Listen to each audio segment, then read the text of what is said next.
Hey, welcome everybody, and I am Lance Simons. And what I'm going to start doing, I think, is I'm going to start studying the Bible. I'm going to share my studies with everybody.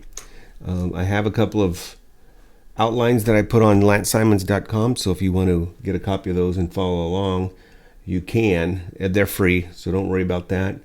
And I'm going to start in the Book of Proverbs because I live a lot of my life practicing the lessons in Proverbs. So let's just get started. I'm gonna be scattered a little bit here because I'm new to this, but let's get going here. Our focus will be Proverbs 1 through 10. The passage introduces the purpose of Proverbs and lays the foundation for godly wisdom. By the end of the episode, we will understand what it means to fear the Lord, how to pursue wisdom, and why it's important to avoid foolish temptations. Okay. So the Book of Proverbs is the key text in the Hebrew Bible and the Christian Old Testament, known for its wisdom literature that offers practical insights into living a life of integrity, prudence, and righteousness. Written in poetic form, Proverbs provides moral lessons and principles for personal and social conduct, emphasizing the importance of wisdom as the foundation of a meaningful and godly life. The authorship of the Book of Proverbs is traditionally attributed to King Solomon, renowned for his wisdom, who is said to have authored a collection or many of the sayings within the book. However, Proverbs is also acknowledges other contributors, including Agur, son of Jacob, that's Proverbs 30, and King Lemuel, Proverbs 31, specifically the advice from his mother. There are also anonymous authors whose work was later compiled into the collection. While Solomon is credited with the significant portion, especially in the early chapters, the diversity of contributions reflect a broader tradition of wisdom writing in ancient Israel. So it sounds like there's was several authors in the book of Proverbs. I always thought it was King Solomon, but like I said, I'm new to this. Or did I say that, or is that just the first run? I don't know.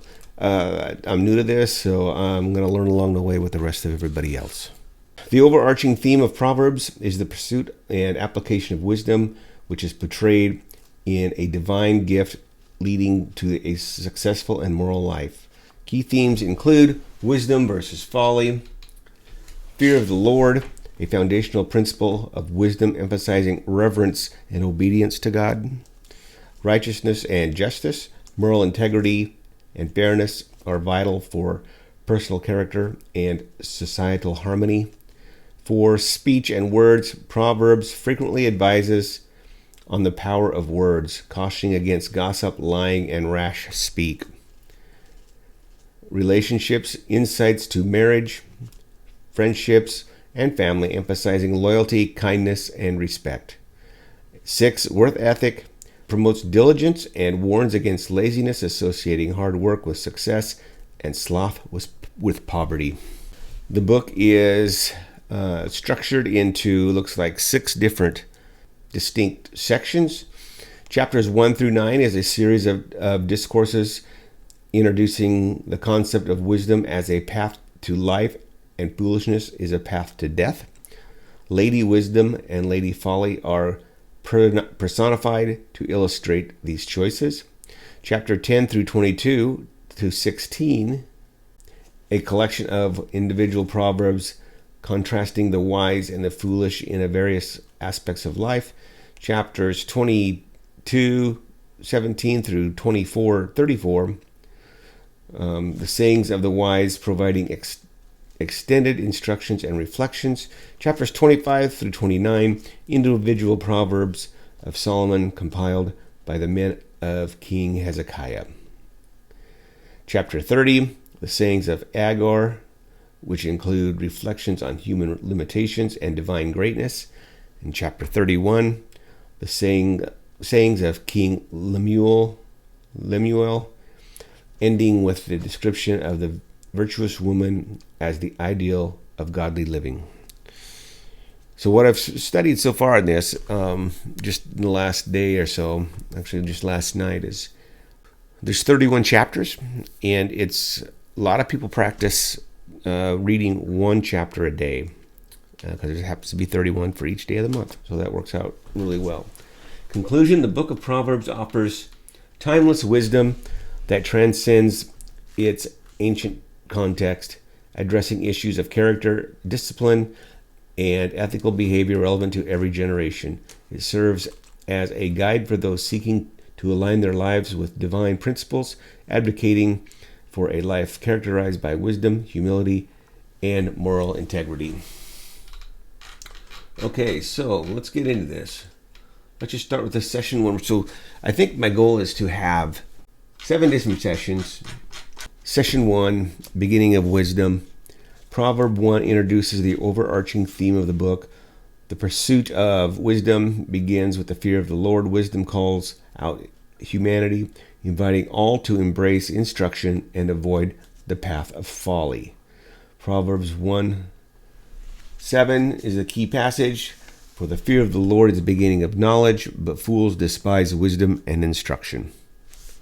So let's just go to Proverbs 1. Okay, let's read it. I'll read it right now. The Proverbs of Solomon, the son of David, king of Israel. To know wisdom and instruction, to perceive the words of understanding, to receive the instruction of wisdom, justice, judgment, and equity, to give prudence to the simple, to the young man knowledge and discretion. A wise man will hear and increase learning, and a man of understanding will attain wise counsel. To understand a proverb and an enigma, the words of the wise and their riddles. For the fear of the Lord is the beginning of knowledge, but fools despise wisdom and instruction.